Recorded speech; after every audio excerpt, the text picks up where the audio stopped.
الحمد لله رب العالمين والصلاة والسلام على سيد الأنبياء والمرسلين نبينا محمد وعلى آله وأصحابه أجمعين أما بعد أعوذ بالله السميع العليم من الشيطان الرجيم بسم الله الرحمن الرحيم إنما مثل الحياة الدنيا اس دنیا کی مثال کماء انزلناه من السماء اس پانی کی سی ہے جس کو ہم نے آسمان سے نازل کیا فاختلط به نبات الارض پھر اس کے ساتھ مل جل گئے زمین کے سبزے مما یأکل الناس والانعام جس سے انسان اور چپائے خوب کھاتے ہیں حتی اذا اخذت الارض زخرفها وزینت یہاں تک کہ جب یہ زمین اپنا سنگھار بنا لیتی ہے اور اپنے آپ کو مزین کر لیتی ہے وظن اہلها انہم قادرون علیہا اور اس کے مالک یہ سمجھتے ہیں کہ اب ہم اس پر قادر ہو گئے ہیں اتاها امرنا لیلا او نہارا تو اچانک ہمارا حکم اس پر آ جاتا ہے دن کے وقت یا رات کے وقت فجعلناها حصیدا پھر ہم اس کو کٹا ہوا بنا دیتے ہیں کأن لم تغن بالامس جیسا کہ وہ کل یہاں تھی ہی نہیں کذالک نفصل الآیات لقوم یتفکرون اسی طرح ہم اپنی آیات کو کھول کھول کر بیان کرتے ہیں اس قوم کے لیے جو غور و فکر کرتی ہے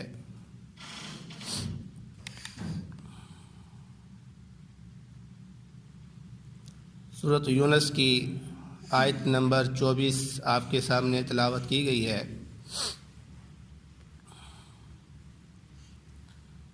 اس آیت مبارکہ میں اللہ رب العزت ایک مثال کو بیان فرما رہے ہیں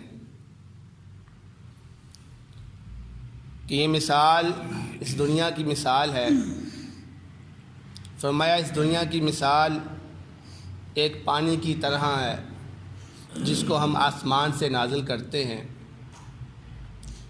اور پھر اس پانی سے جو مردہ زمین ہوتی ہے، بنجر زمین ہوتی ہے، ہم اس کو زندہ کرتے ہیں۔ تو جب زمین پانی کے ذریعے سے زندہ ہوتی ہے تو یہ اپنا سبزہ نکالتی ہے، پودے نکلتے ہیں، درخت نکلتے ہیں، فصلیں، ہر چیز جو ہے نا وہ لہلہانا شروع ہو جاتی ہے۔ حتی اذا اخذت الارض زخرفها وزینت یہاں تک کہ جب یہ زمین اپنے آپ کو سنگار لیتی ہے، مزین کر لیتی ہے، خوبصورت کر لیتی ہے، مراد یعنی ہر جگہ پر جب سبزہ ہی سبزہ نظر آنا شروع ہو جاتا ہے، ہر جگہ پر جب پھول کھلتے ہوئے نظر آتے ہیں، جب فصلیں پکی ہوئی نظر آنا شروع ہو جاتی ہیں، جب باغات اپنے پھل جو ہے نا وہ لے آتے ہیں، تو یہ ایک خوبصورت منظر بن جاتا ہے۔ اور یہ سارا نتیجہ کس کا ہوتا ہے؟ یہ بارش کا نتیجہ ہوتا ہے، بارش کا یہ سارا نتیجہ ہوتا ہے کہ جس کی وجہ سے یہ زمین کے اندر جو ہے نا وہ خوبصورتی پیدا ہوتی ہے۔ اور پھر اس کے مالک جو ہے نا وہ یہ گمان کر لیتے ہیں کہ اب ہماری فصلیں جو ہے نا وہ تیار ہو چکی ہیں، اب ہمارے باغات جو ہے نا وہ تیار ہو چکے ہیں، تو عنقریب ہم اس کو انشاءاللہ اب اتاریں گے، عنقریب ہم اس کو کاٹ لیں گے۔ تو اللہ رب العزت فرماتے ہیں اچانک کیا ہوتا ہے، ہمارا حکم اس پہ غالب آ جاتا ہے۔ ایک آفت آتی ہے، ایک طوفان آتا ہے جو اس فصل کو تباہ کر دیتا ہے، جو اس باغات کو تباہ کر دیتا ہے۔ تو اگلے دن جب انسان اس کا مالک اس کو دیکھتا ہے تو وہ ایسے دیکھتا ہے جیسے یہاں پر کل کوئی باغ تھا ہی نہیں، یا یہاں پہ کل کوئی فصل تھی ہی نہیں، اس طرح تباہی مچ جاتی ہے۔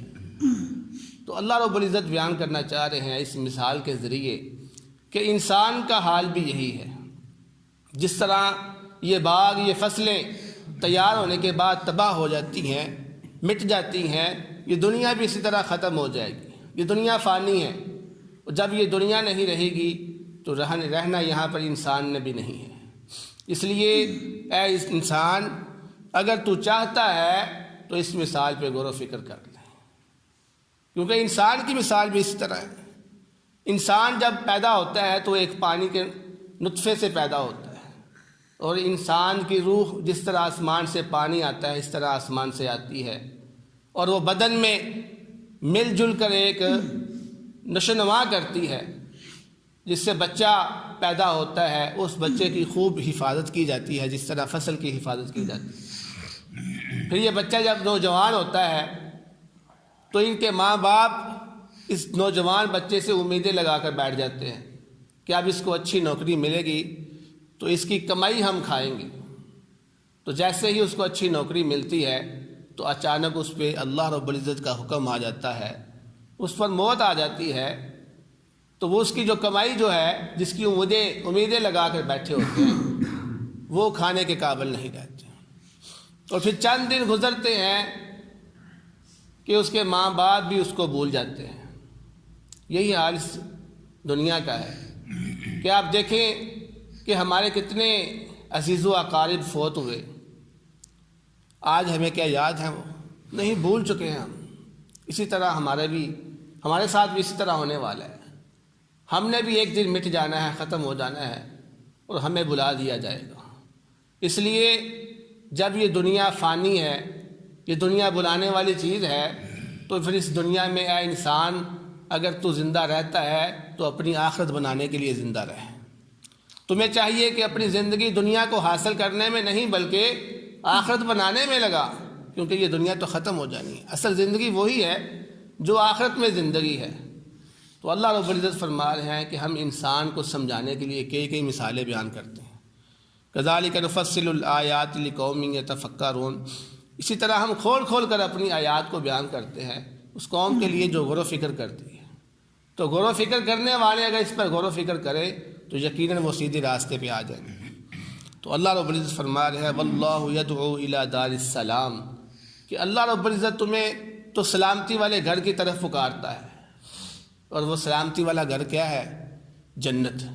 جنت کا نام دار السلام ہے، جس کے اندر سلامتی ہی سلامتی ہے۔ تحیتہم فیہا سلام، جس میں رہنے والے جب ایک دوسرے سے ملیں گے تو وہ سلام ہی کہیں گے۔ اور اسی طرح سلام اس جنت کے اندر رہنے والوں کے لیے رب العالمین بھی جب مخاطب ہوگا تو وہ بھی سلام کے ساتھ ہی مخاطب ہوگا۔ اس لیے اس کو دار السلام کہا گیا ہے کہ یہ جنت سلامتی کا گھر ہے۔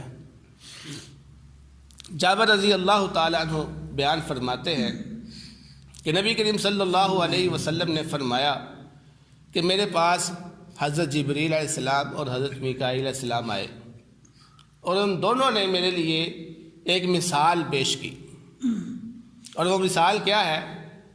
وہ کہتے ہیں کہ ایک بادشاہ ہے، اس بادشاہ نے اپنا ایک بہت ہی خوبصورت محل تیار کیا، اور پھر اس محل کے اندر ایک دعوت کا اہتمام کیا۔ دعوت کا اہتمام کرنے کے بعد لوگوں کو بلانے کے لیے ایک منادی دینے والے کو بلایا کہ جاؤ جا کر لوگوں کو بلا کے لے کر آؤ۔ اب وہ منادی دینے والا جب منادی دیتا ہے تو جو شخص اس کی منادی کو قبول کر لیتا ہے، اس کی دعوت کو قبول کر لیتا ہے، تو وہ اس محل میں بھی داخل ہو گیا اور اس نے اس محل سے کھانا بھی کھا لیا۔ اور جس شخص نے اس کی دعوت کو قبول نہیں کیا وہ نہ تو محل میں آ سکا اور نہ ہی محل سے کھانا کھا سکا۔ رسول اللہ صلی اللہ علیہ وسلم نے فرمایا کہ اے جبریل، مثال تو پیش ہوگی پر مجھے اس مثال کو ذرا کھول کر سمجھایا جائے تاکہ بات واضح ہو جائے کہ مقصد کیا ہے آپ کا اس مثال کو بیان کرنے کا۔ تو جبریل علیہ السلام نے فرمایا یہ جو بادشاہ ہے یہ اللہ ہے، اور یہ جو محل ہے یہ محل جنت ہے، اور اس محل کے اندر جو دعوت دینے والا ہے وہ حضرت محمد صلی اللہ علیہ وسلم ہے۔ اب جو شخص محمد صلی اللہ علیہ وسلم کی دعوت کو قبول کرے گا وہ جنت میں داخل ہو جائے گا، اور جو شخص محمد صلی اللہ علیہ وسلم کی دعوت کا انکار کرے گا وہ جنت سے محروم ہو جائے گا۔ تو فرمایا کہ محمد صلی اللہ علیہ وسلم لوگوں کی اچھائی اور برائی کرنے میں فرق کرنے والے ہیں۔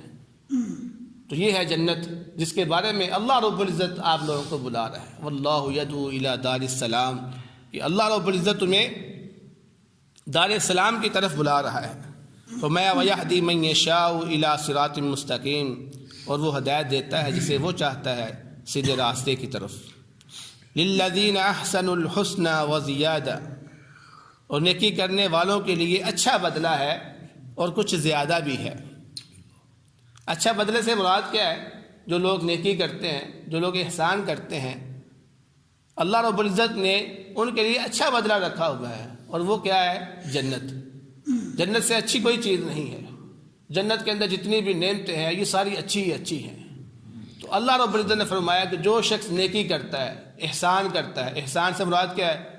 ان تعبد اللہ کأنک تراہ فإن لم تکن تراہ فإنہ یراک، کہ تو اس طرح اللہ رب العزت کی عبادت کر گویا کہ تو اللہ رب العزت کو دیکھ رہا ہے، اور اگر تو اللہ رب العزت کو عبادت کے درمیان نہیں دیکھ رہا تو یاد رکھ وہ اللہ رب العزت تمہیں ضرور دیکھ رہا ہے۔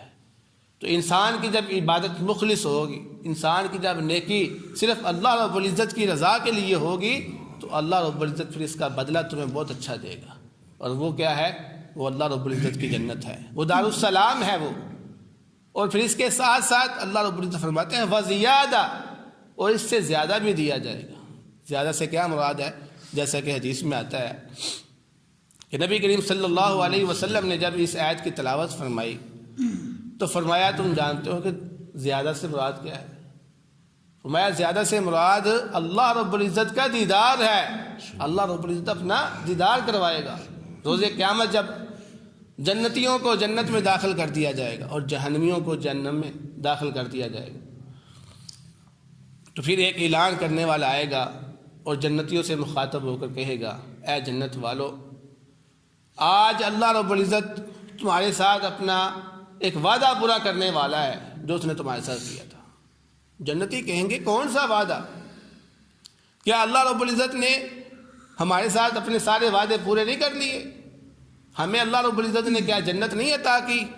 کیا اللہ رب العزت نے ہمیں اس کے اندر ڈھیر ساری نعمتیں نہیں عطا کر دی؟ سب کچھ اللہ رب العزت نے ہمیں عطا کر دیا ہے، اب کون سا وعدہ رہ گیا ہے جس کو اللہ رب العزت پورا کرنا چاہتا ہے؟ تو پھر اچانک پردے کو ہٹایا جائے گا اور اللہ رب العزت کا دیدار ان کو کروایا جائے گا۔ اللہ اکبر۔ جب وہ جنتی اللہ رب العزت کے دیدار کو دیکھیں گے تو وہ یہ بول اٹھیں گے کہ اللہ کی قسم اب تک ہمیں کوئی ایسی نعمت نہیں ملی جو اللہ رب العزت کے دیدار سے زیادہ محبوب۔ یعنی یہ دیدار جو ہے یہ سب سے بڑی نعمت ہے۔ یعنی اللہ رب العزت کا جب دیدار ہوگا تو مومنوں کی آنکھوں کی ٹھنڈک اور بڑھ جائے گی۔ تو یہ اللہ رب العزت کا سب سے بڑا انعام ہوگا جنتیوں کے لیے کہ اللہ رب العزت اپنا دیدار جنتیوں کو جنت میں کروائے گا۔ اس لیے فرمایا للذین احسنوا الحسنى وزیادہ، جو نیکی کرنے والے ہیں، جو احسان کرنے والے ہیں، ان کے لیے اچھا بدلہ ہے اور اس کے لیے زیادہ بھی ہے۔ ولا يرهق وجوههم قتر ولا ذلہ، اور ان کے چہروں کو سیاہی سے نہیں ڈانپا جائے گا اور نہ ہی ذلت سے ڈانپا جائے گا، بلکہ ان کو عزت سے نوازا جائے گا۔ فرمایا اولئک اصحاب الجنہ، یہی لوگ جنتی ہیں، یہی لوگ جنتی ہیں جو نیکی کرتے ہیں، جو احسان کرتے ہیں۔ ہم فیہا خالدون، اور یہی لوگ اس میں ہمیشہ ہمیشہ رہنے والے ہیں۔ تو دعا ہے اللہ رب العزت سے جو سنا ہے اس پر عمل کرنے کی توفیق عطا فرمائے۔ بہترین صدقہ جاریہ حاصل کرنے کے لیے اس ویڈیو کو لائک، کمنٹ اور شیئر کرنا مت بھولیں۔